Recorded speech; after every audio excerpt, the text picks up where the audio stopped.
তৃতীয় শ্রেণী নয়, আমরা সকল গেটে কোটা সংস্কার চাই। আমরা কোটা বাতিল নয়, আমরা কোটা সংস্কার চাই। আমরা অনগ্রসর জনগোষ্ঠীর জন্য কোটা রেখে মেধাভিত্তিক নিয়োগ চাই।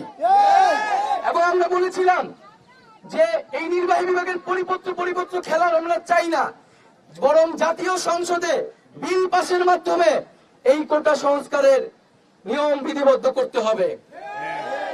আমরা আজকের সমাবেশ থেকেও এটি বলতে চাই যে আমাদের যে এক দফা দাবি, অচিরে এই এক দফা দাবি পূরণ করতে হবে। এই এক দফা দাবি পূরণ করা পর্যন্ত শিক্ষার্থীরা কিন্তু রাজপথ ছাড়বে না। এবং এই আন্দোলন স্ফুরণের মতো কিন্তু ছড়িয়ে যাচ্ছে সারা দেশে। আজকে আন্তর্জাতিক মহলও জানতে পেরেছে যে শিক্ষার্থীদের সাথে কি করা হচ্ছে।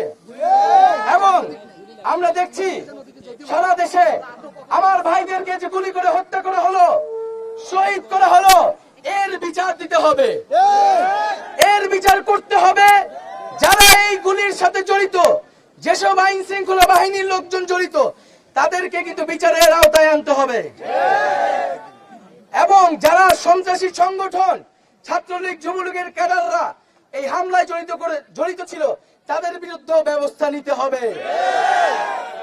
এবং বন্ধুগণ, যারা আমাদের হলে আমাদের ভাইদেরকে নির্যাতন করেছে, আপনাদের প্রতি আহ্বান থাকবে, এখনই সময় এসেছে আমাদের সায়েন্সের ভাইরা যেরকম তাদের হল দখলে নিয়েছে, নিজেদের নিয়ন্ত্রণে রেখেছে, কোন হল ক্যান্ডিডেটকে তারা হলে ঢুকতে দেয় নাই, কোন সন্ত্রাসীদের তারা হলে ঢুকতে দেয় নাই।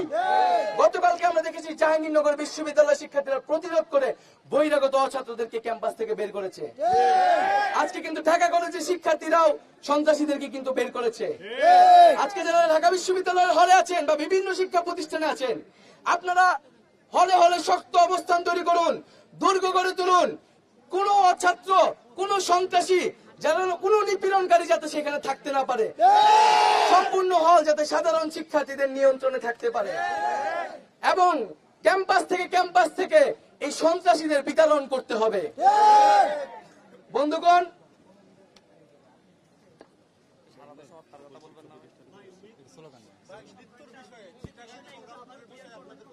আমরা যেই মৃত্যু ঘটেছে, আমরা এটিকে মৃত্যু বলবো না, এটি হত্যাকাণ্ড।